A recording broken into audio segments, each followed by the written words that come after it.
Your financial safety net is a critical component to achieving financial stability and safety.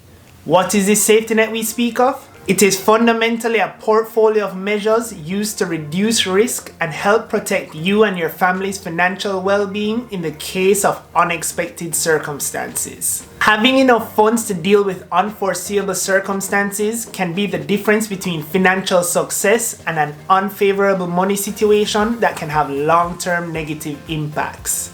In this section of the course, we will discuss 3 essential elements needed to build your financial safety net.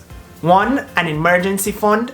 2. Long-term disability insurance. And 3. Life insurance.